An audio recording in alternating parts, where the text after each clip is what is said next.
biodiversity, enhancing crew welfare, and ultimately saving lives. We'll explore how marine technology contributes to the protection of our oceans through partnerships and collaborations, emphasizing the urgent need for conservation and safety within this vital ecosystem. Thank you, Natalia, and your team.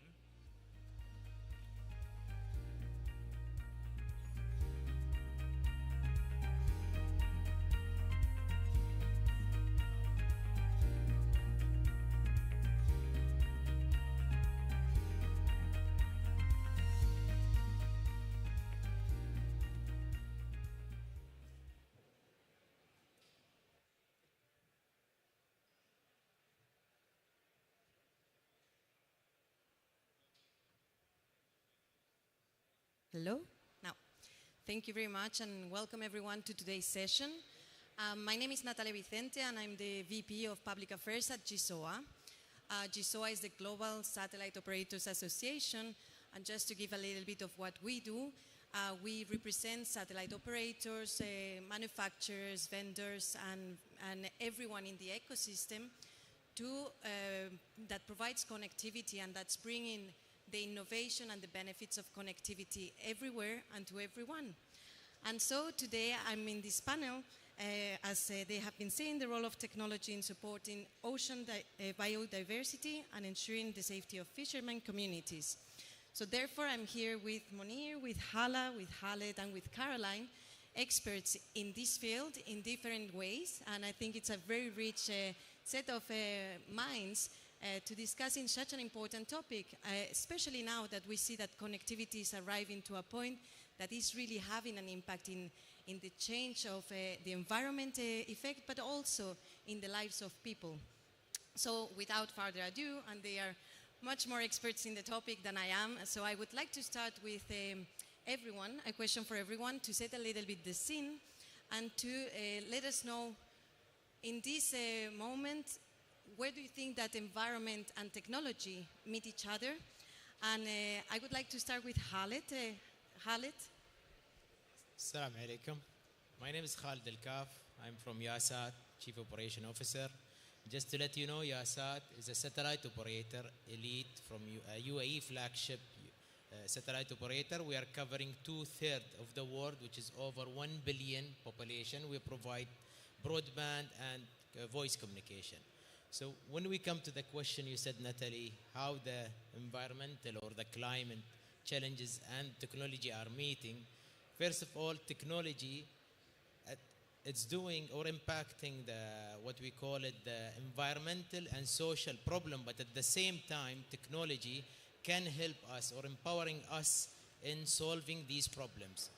The new technology trends such as IoT, machine learning, artificial intelligence, for sure will be a main pillar in solving or helping us in solving these modern challenges. And the satellite communication by itself is really important because most of these environment or climate challenges, either in an area that doesn't have terrestrial communication or it needs a fast data rate all the time, while the sensors or the agriculture sensor, for example, or the telemedicine needs the satellite, or if they get impacted by disaster or natural disaster in that area. This is my point of view. So indeed, that's a very good way to start with how important connectivity is. But maybe Monir from the Environment Agency here in Abu Dhabi, what are your thoughts on where does technology meet or is meeting environment?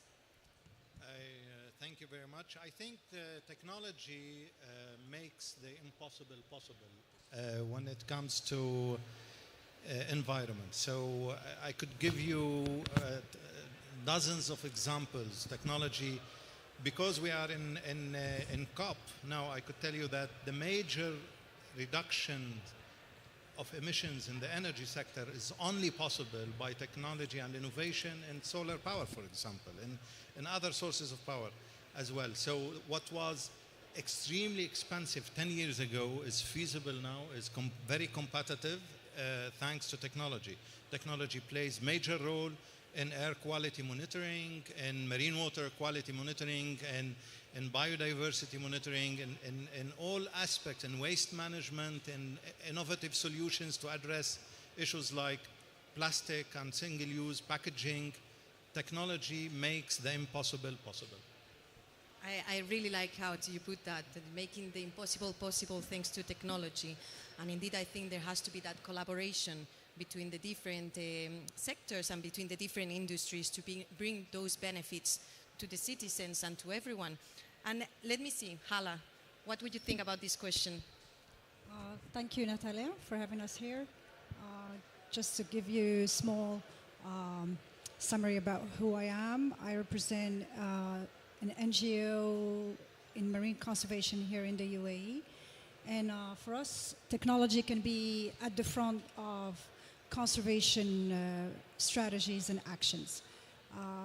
Yes, there is a challenge of funding and whatever is goes hand in hand with technology for our NGOs. But for us, it is important to talk about the marine side of things related to oceans. It can allow to monitor oceanic ecosystems. It can help to study marine life. It can help to track migration patterns of specific fish species, and also it can help with the tracking overfishing, and also there is so much to do with technology on a marine aspect.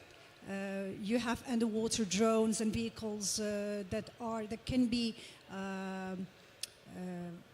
sensors added to it, where you can study different zones of the ocean and also define conservation strategies specifically for those areas as well. And here in the UAE, I think Environmental Agency is already working on those projects as well, and we are also working on some of these projects that we were going to talk later. Yes. And so to continue with the conversation, Caroline, I will give you the floor also to understand a bit better what you're doing. Yes, so I am Caroline Stootweg. I am co-founder of Kelp Blue, and what we do at Kelp Blue is we cultivate seaweed, and we cultivate the largest seaweed on the planet. So imagine from the floor to the ceiling here, that's how tall the seaweed can get. We do this in an extremely remote location. We do it in a little town called Luderitz in Namibia. So imagine it's 140-kilometer road in, 140-kilometer road out. That's it. So we've only been around for 3 years, but we already have a 5-hectare forest in place. We also have operations starting in New Zealand and in Alaska, and we would not have been able to go as quick as we have if we didn't have technology. So what it allows us to do is look farther, faster, and deeper, and really get the data that we need to justify our own business model, to go back to investors and say, hey, invest in a climate solution, invest in seaweed. And for us, it's saved an enormous amount of time. We use eDNA to track the plankton in the water, and because we use technology and because we use eDNA, it saved us literally 2 years of manual work, and we can gather that in a fraction of the time. So I think it's a very interesting way to open the topic. I would also like to say to the audience that we could keep this interactive instead of waiting until the very end. If you have any questions, please raise your hand, and we will make it a little bit more as a dialogue, because I think it's such a fantastic and a magical topic to a certain extent that I would suppose that you all have a lot of questions too. And we have heard about so many keywords already: IoT, machine learning, data, connectivity. What are the challenges? What are the challenges that we are facing to actually bring those benefits? Maybe Monir, you can take this one.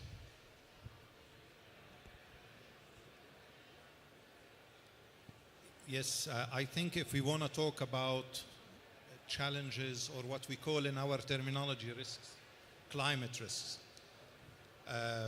Of course, we have many other challenges, but as we are in COP, again, I want to talk about climate risks. Climate risks, what we're talking about is an increase in temperature, an increase in sea level, increase in humidity, in acidity, increase in episodes of extreme weather conditions. And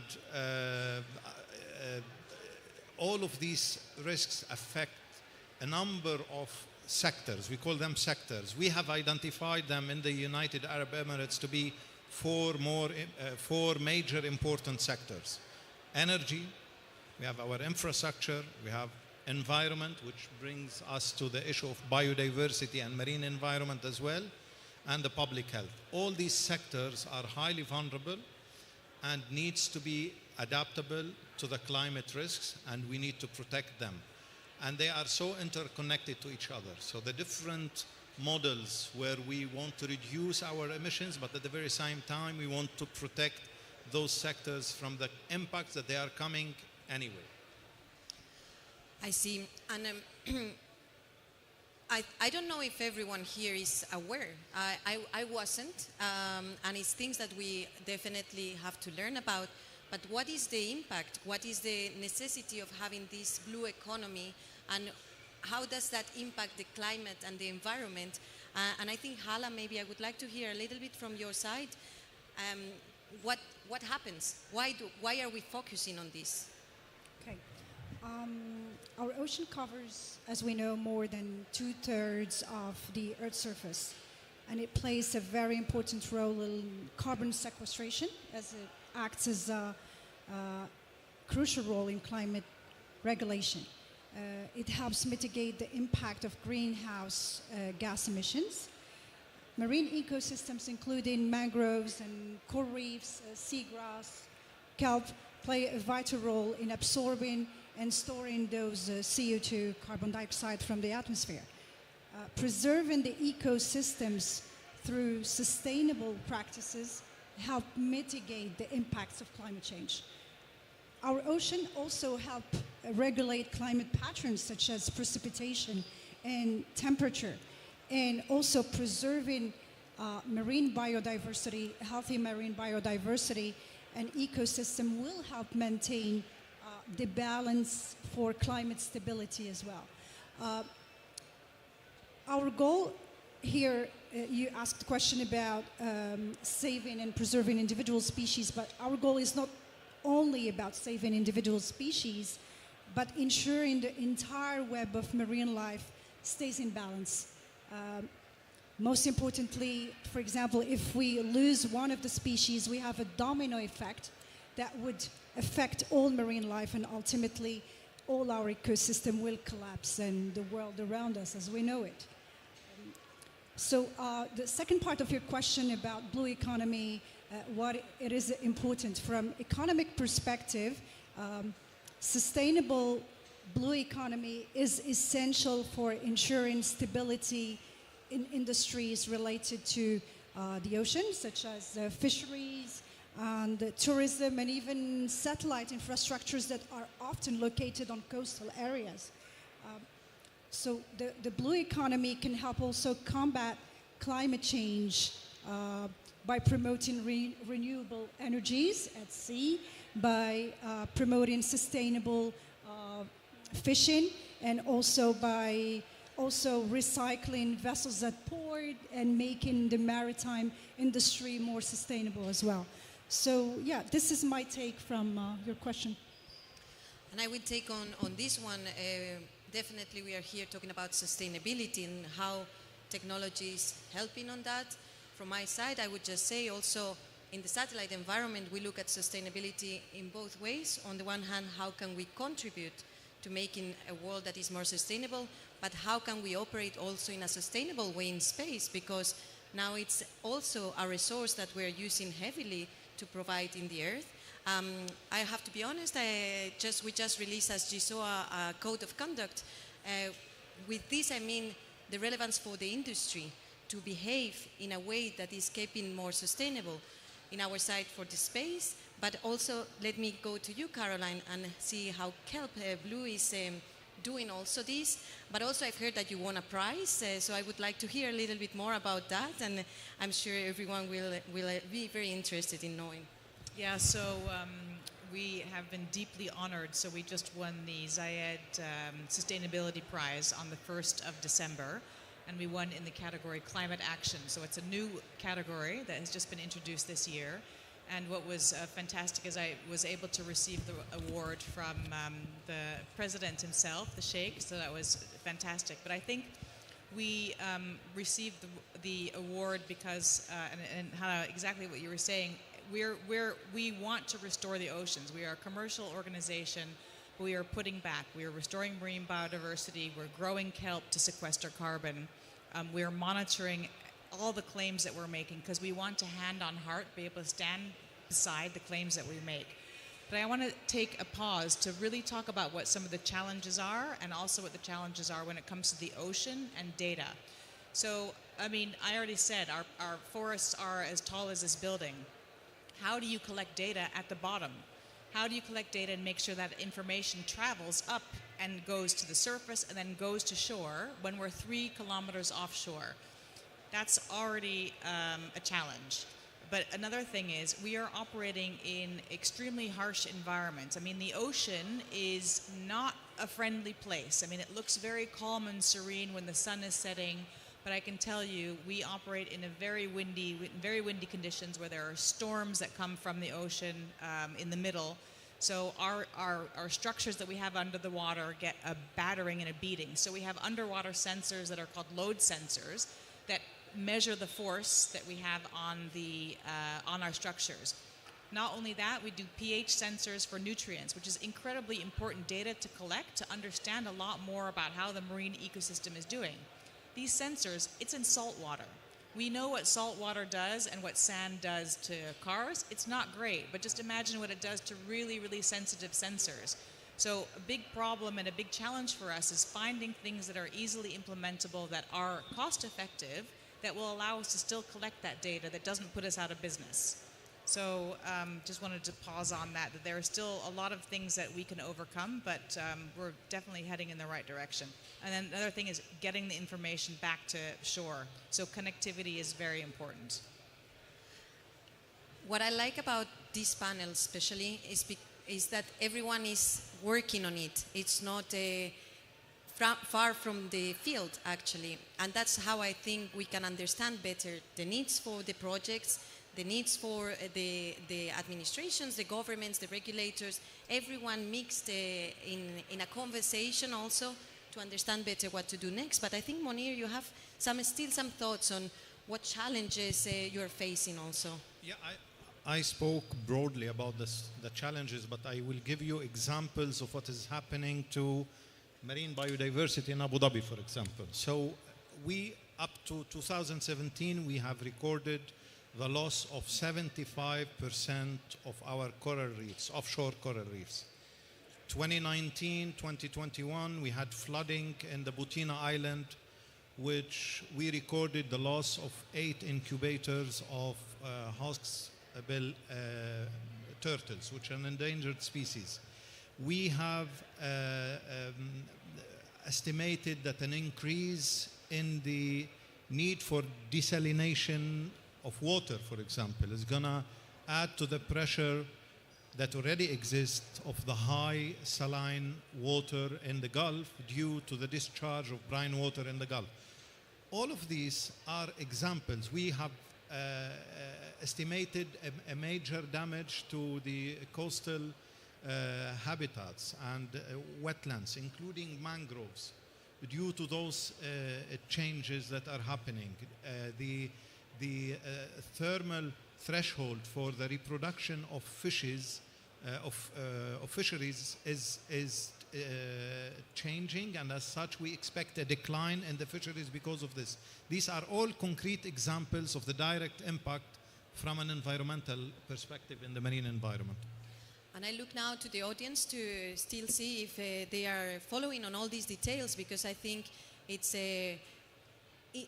so in deep information, it's detailed, and I think that gives a lot of richness to really visualize what's happening out there, what are the challenges, what are the solutions that are being proposed. We're here in COP28 and the motto is action. How are we taking action in all these matters, no?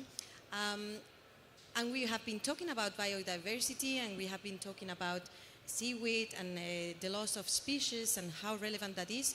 But we also know that there's people that works every day in these oceans, and that those fishermen that are there, they also need to be safe. So this is not just about how we manage to make everything more sustainable and keep the species, but how do we make sure that our citizens that are out there in that hostile environment are safe? And for this, I would like Khalid to take this question. Thank you, Natalie.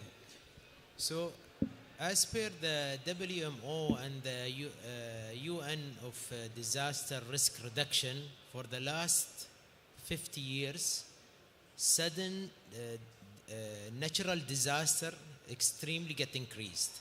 And when we're talking about natural disasters such as earthquake, tsunami, hurricane, storms, flood, and when this happens sudden, for sure there will be a disaster or destroying the infrastructure, the terrestrial communication, people lives will go away with that sudden disaster. And when we come to the fishermen, especially when they are leaving their families and they go in the middle of the ocean, they're away from their families, away from their relatives and communities. So how they will communicate with each other, one, how they will get the latest updated weather condition to know if there is something is coming, if there is a storm is going to hit them shortly. And this is where YASAT or any satellite operator can play a major role, because in the middle of the oceans, terrestrial connectivity is not there, and the satellite operator playing a major role.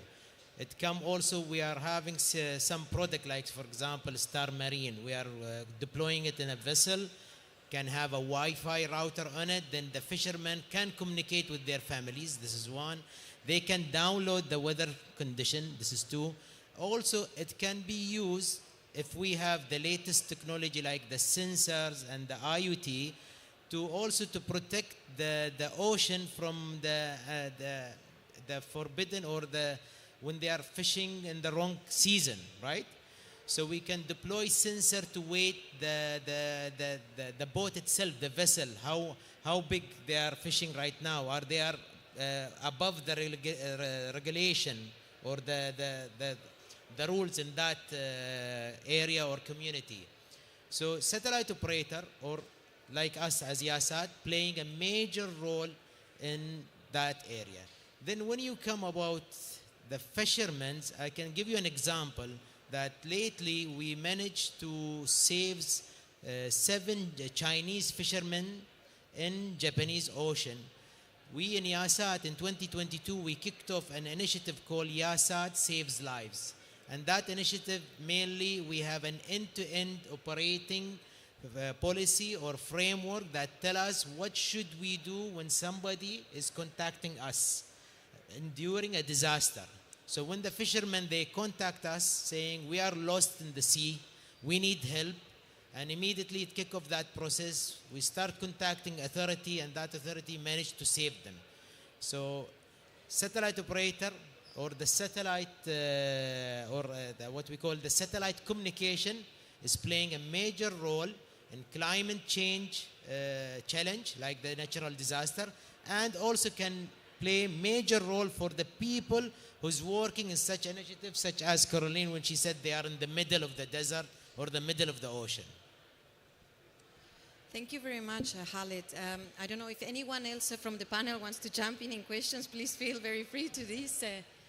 Caroline. Yeah, no, just on the fisheries and saving the fishermen's lives, I think there's one important distinction to make. We have, of course, the very large commercial vessels who are obviously tacked out with a lot of fishing gear, and they have satellites of connectivity, and they have sensors, and sometimes, unfortunately, they go dark, so we can't track them.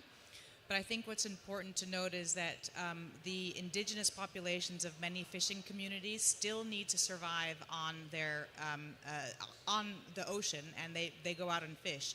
But because it's been depleted, they have to go further and further afield. And if they don't have that, if they don't have the capability to communicate, then there's a storm, then they really are gone. So it's really important that we put a lot of attention into these indigenous fisheries and indigenous communities that historically rely on and should continue to rely on what has been so important for their community? I like to see in this conversation how everything is connected. It's not one or the other, or it's not separated. If we are taking care of the biodiversity and the species, the fishermen would not have to go that far. They would be able to be safer, closer. It is important to see how the connectivity in the middle of nowhere, it's important. I always think how used we are to use our phones, to use every day without considering how this is connected, how technology is used. But think about losing your phone one day. Imagine when you are in the middle of the ocean and you cannot connect with anyone. That feeling of lose or lost, just thinking about it makes me goosebump, and how relevant it is that we really make sure that we are tackling also those issues. We are tackling also the indigenous communities, because this is not only their way of life, it's the growth. It's economic growth, it's a evolution in a field that serves all of us, all as citizens, no? And so I would like to turn to Hala now and see a little bit what are the innovative initiatives that ASRAC has adopted for the conservation of the marine biodiversity. Thank you. So ASRAC, we are more than an NGO. We're a community-driven initiative that wants to gather communities across the UAE to make a positive change for the oceans. So we run different initiatives and centered around our motto: educate, motivate, and activate.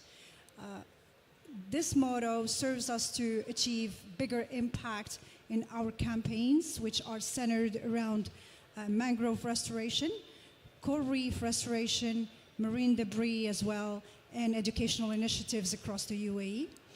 For education, we try to empower, as I said before, the communities through school presentations, school workshops, working with the academic field, universities, to spread the word as much as we can, and also to educate the future generations about the importance of marine conserving our environment and conserving our ocean, and why this is important for them. And they need to understand where they're coming from, where they're heading towards, and what they need to do in their everyday lives, and how they can participate in doing that through our beach cleanups, ocean cleanups, and the water coastal areas as well, which also gather important data in going back to technology that would allow us to make better conservation strategies and actions.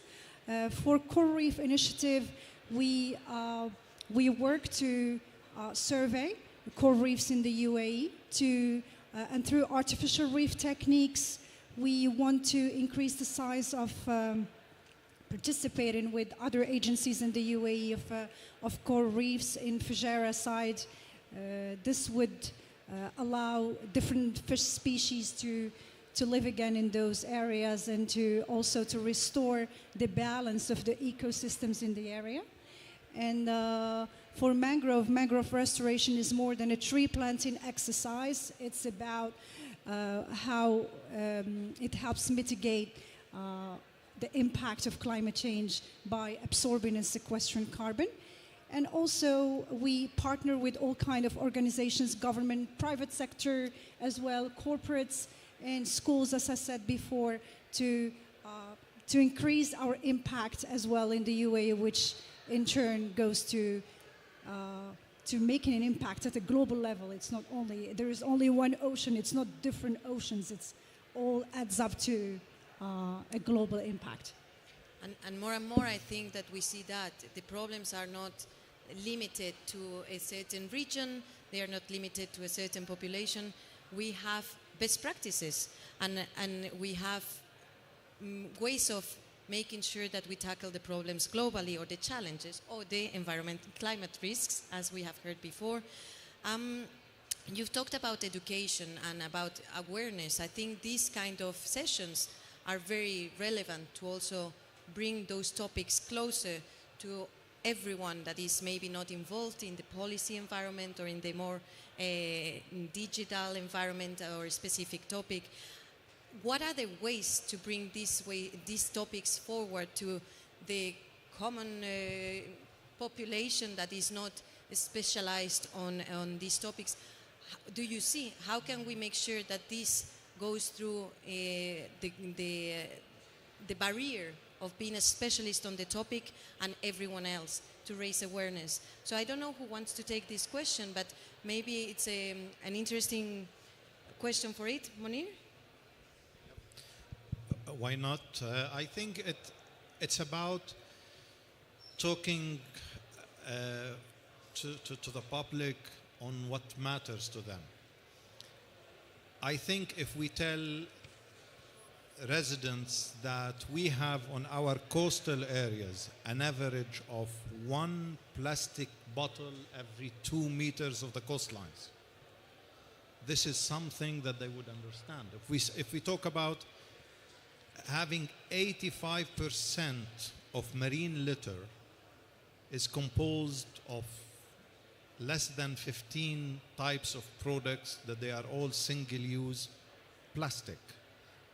They can relate to that. They can relate to the use of single-use bottles. They can relate to the single-use bags. They can relate to that. So something that is directly linked to our behavior.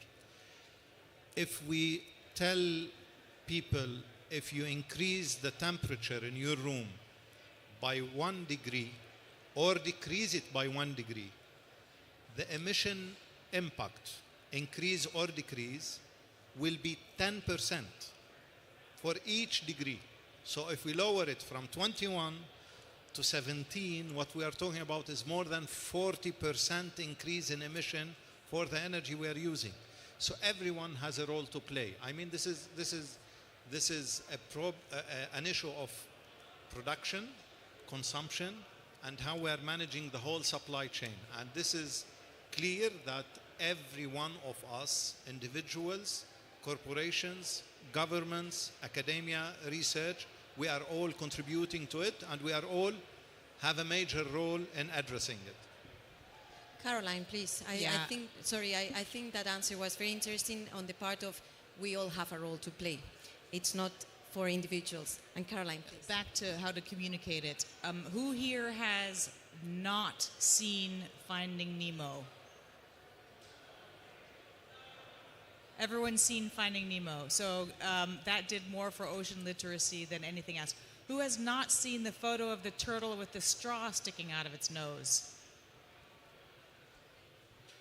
Oh, well, a little bit more. Well, that basically galvanized the whole entire planet to try and ban the use of single-use plastic straws. Now, single-use plastic straws are very small, but the point is to illustrate if you can create something that's entertaining and if you can raise awareness that way by getting a big Hollywood film going or an image that really galvanizes everyone to make change, I think that is something that desperately needs a lot more investment.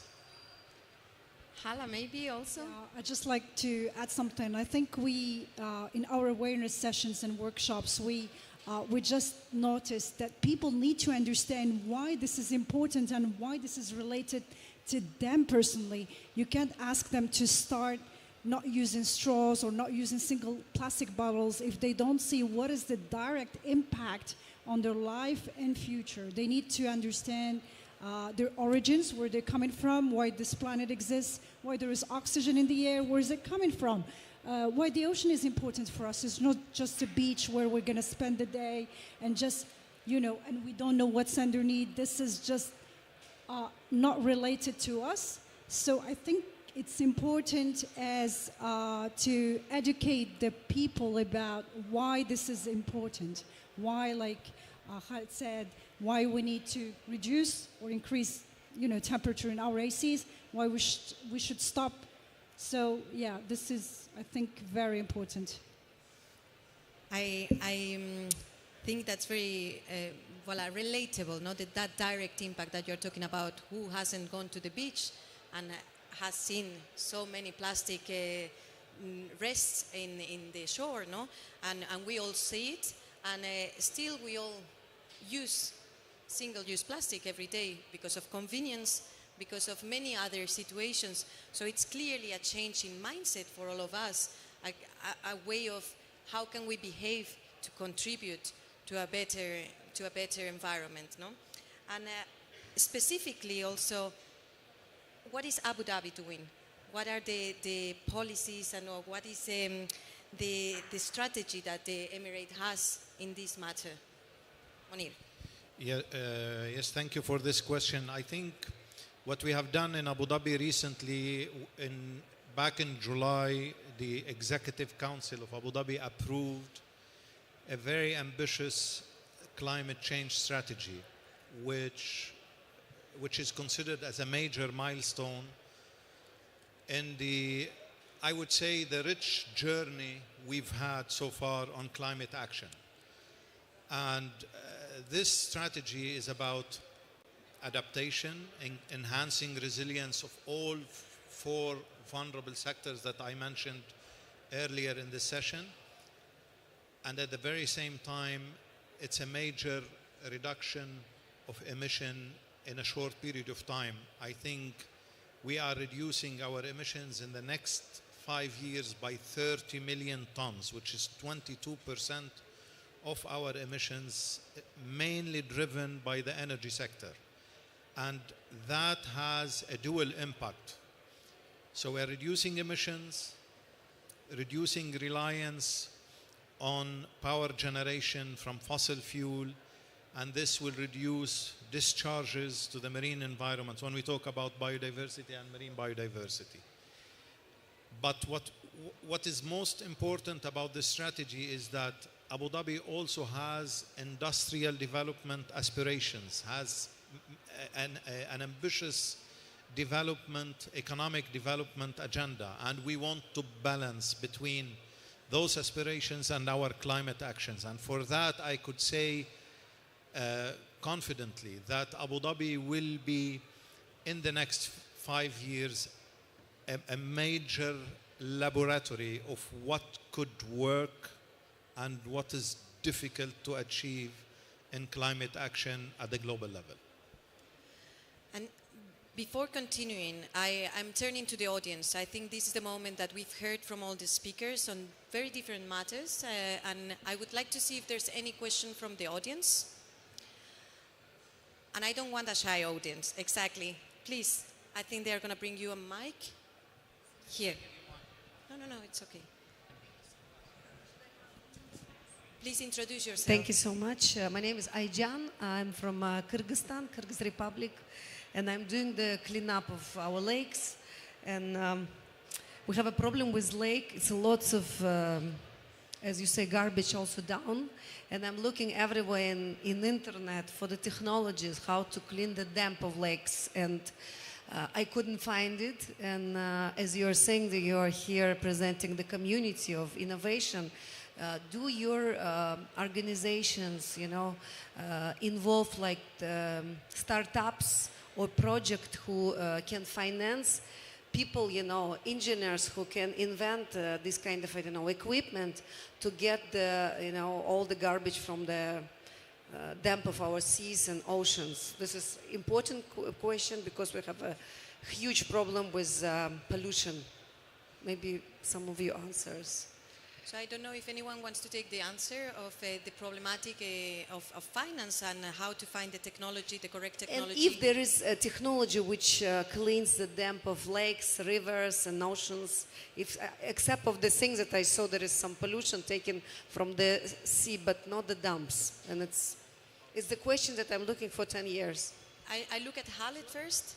I can say it's not, before we said we have a technology to remove all the, what we call it, the waste in the deep of the ocean.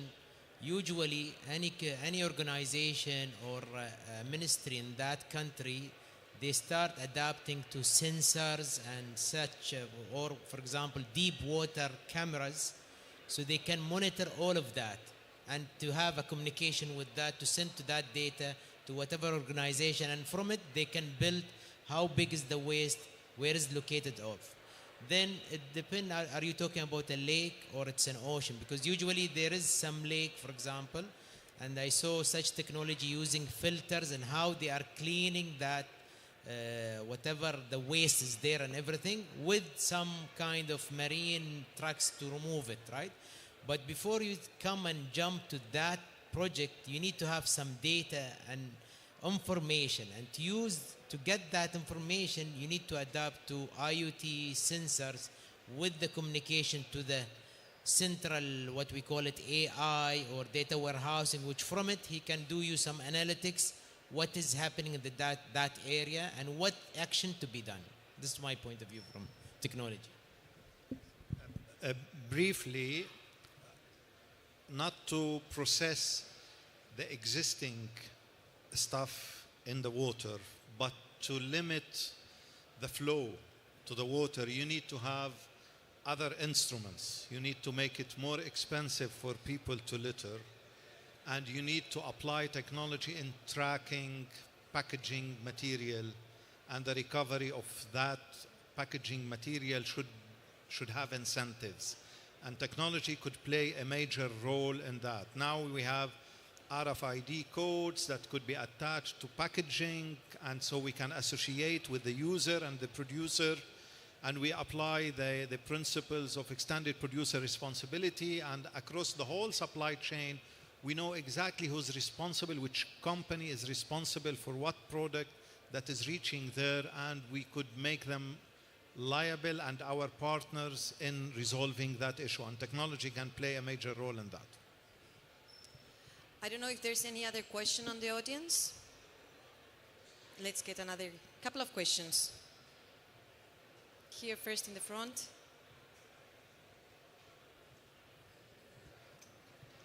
Hi, my name is Phil Taphouse. I'm a startup company called Ocean Blocks. I'm particularly interested in your title, which is Technology to Support Ocean Biodiversity. I'm going to say, please get the mic a bit closer so that we can hear you. Thank you. Our company measures environmental claims and in the centre like carbon credits. I'm very interested, though, in how that might apply to any future biodiversity credit and how you think that could be measured, because that's like a much more nuanced environmental measurement than, say, just carbon.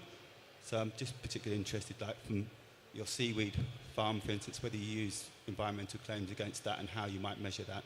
Sure. So we are making our carbon sequestration claims based on a model that was developed by Professor Carlos Duarte. He's actually a professor at KAUST, and he has developed a model to track the carbon sequestration and the flow of it out to the bottom of the sea. What the problem is at the moment, certainly with seaweed, which is why there's no seaweed carbon credit, is because the data to support that model is not there yet.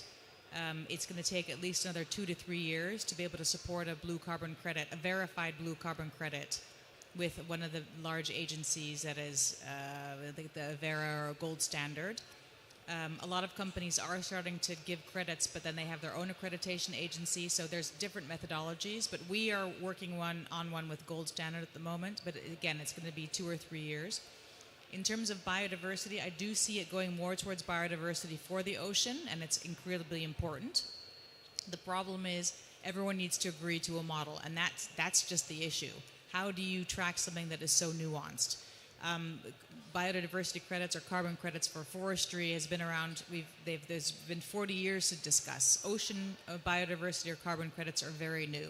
So we're just at the very beginning, but that's not a reason not to invest, and it's not a reason to start, because you have to put something out there, listen to the discussion, have that rich level of back and forth to be able to get to something that actually is a lot better and a lot more nuanced. So it's still going to be a while, but I think it is going towards biodiversity and also nitrogen. We have another question at the front of the room. Interesting to hear how much monitoring, connectivity, IoT is needed for helping, whether it is to clean, whether it is to be more sustainable or track also the packages, the way that we are behaving. So I will come back to that afterwards, but please. Hi, I'm Sangeeta, and my question is to Hala or to Caroline. And I would like to understand what's, according to you, is one of the biggest threat to ocean biodiversity.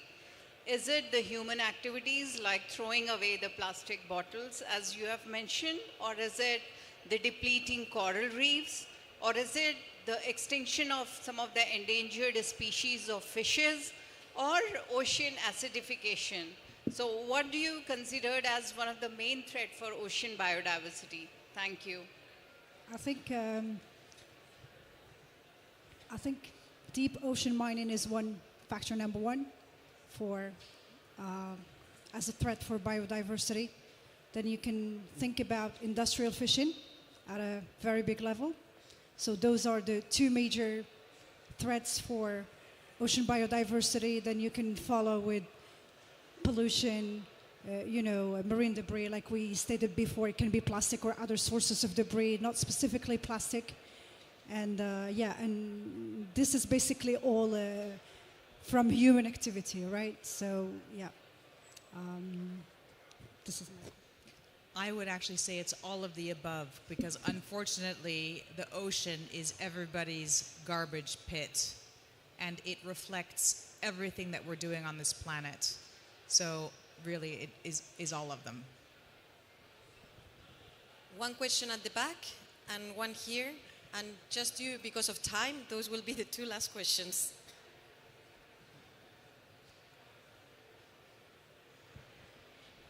Good afternoon, my name is Nigel.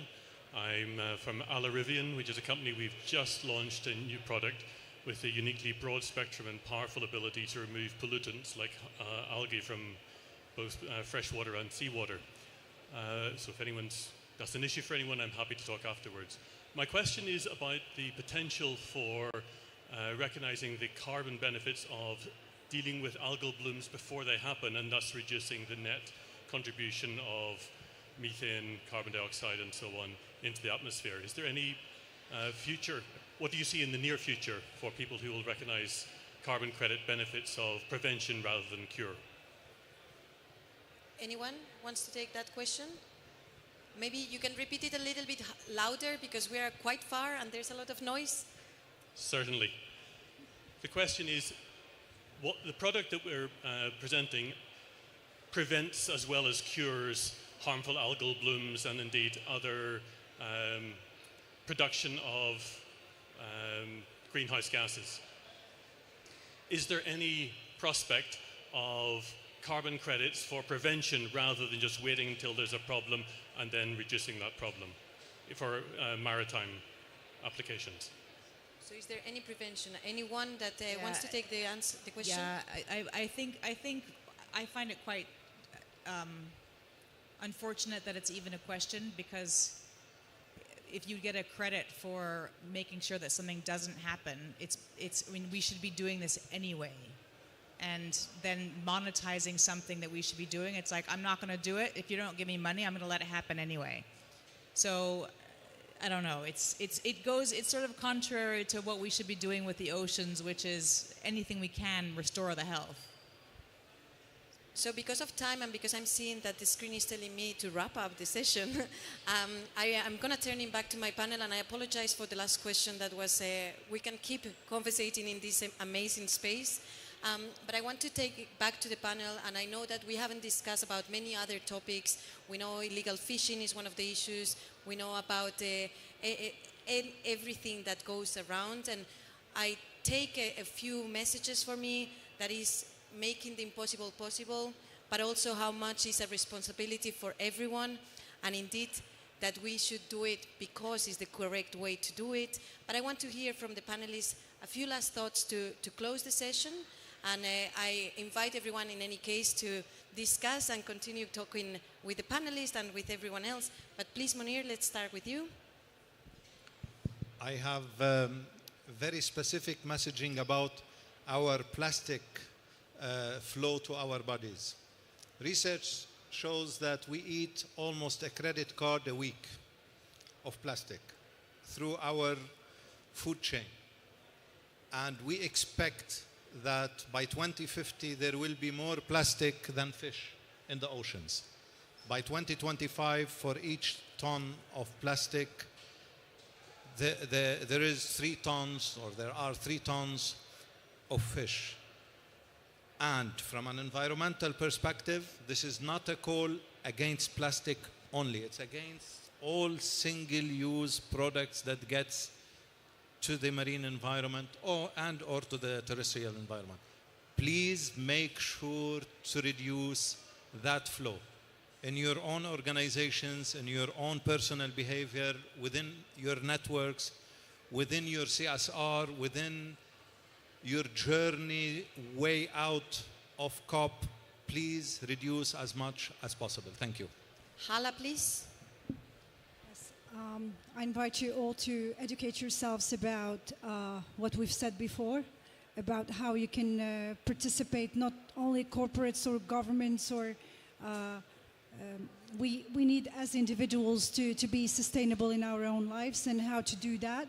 And there are ways everywhere in internet, and as we spoke before, how to do that as well, and also to limit our drive for overconsumption and just buying more and ditching more, and which is a big problem as well for humanity, and educate also younger generations, which will be after us and will be dealing with the problems that we created. And yes. Khalid, please. I will say that we need to increase the awareness of the ocean biodiversity. And at the same time, I need to say that organization and people, communities, they need to make sure satellite communication to be part of their, what we call it, natural disaster governance or policy, because they will need it before and during the disaster and after it, until they build their or they develop what the impact of that natural. Caroline? I only have 2 words, and that is dive in. Thank you very much for that. With that, we can close our panel, but I think it's clear for all of us, this is a call to action for everyone, and a way of making the impossible possible. Thank you very much. Thank you so much, Natalia, for moderating such a wonderful session.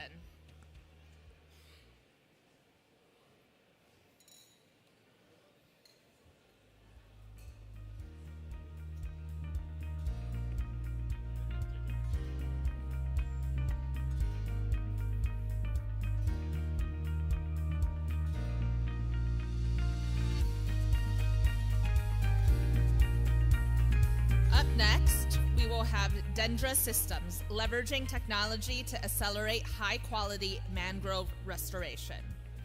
So we will join Susan Graham as she shares their vision for Restoration OSTM, which combines ecology best practice, remote sensing, AI, and drone technology to empower environmental teams and communities